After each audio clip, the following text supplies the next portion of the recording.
Here's another unspeakable truth. We need to put police killings of black Americans into perspective.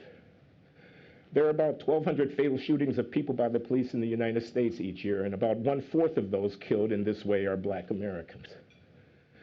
We are 13% of the population, so that's an overrepresentation, though twice as many whites as blacks are shot dead by police in this country every year.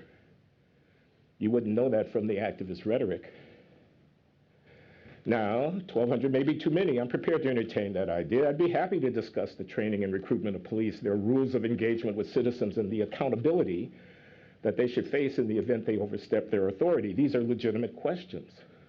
And there is a racial disparity, although there is also a huge disparity in blacks' rate of participation in violent criminal activity. I am making here no claim, one way or the other, about the existence of discrimination against blacks in the use of police force. But in terms of police killings, we're talking about 300 black victims per year, roughly. Few of these are unarmed innocents. Most are engaged in violent conflict with police officers. Some are instances like George Floyd, unquestionably problematic and deserving of scrutiny. But still, we need to bear in mind in this country of 300 million people that there are scores of concentrated urban areas where police regularly interact with citizens, and there are tens upon tens of thousands of arrests which occur daily.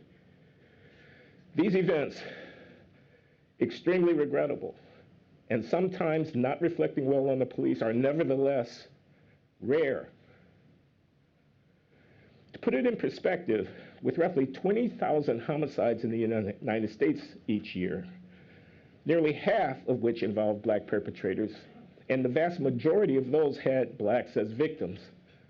For every black killed by a police officer, more than 25 other black people meet their end because of homicides committed by other blacks. Now, this is not to downplay the importance of holding police accountable for how they exercise their power. It's merely to notice how very easy it is to overstate the significance and the extent of this phenomenon, precisely as the Black Lives Matter activists have done. This is not good for our country.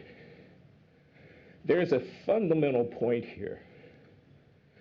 There is a terrible threat to social cohesion here in the United States of America implicit in seeing police killings primarily through a racial lens. Such events are regrettable, regardless of the race of the people involved.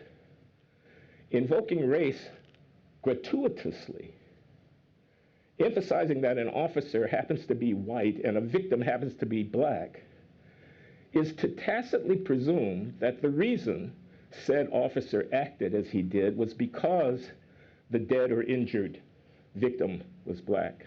Yet this is a presumption seldom tested against the facts. We don't necessarily know this.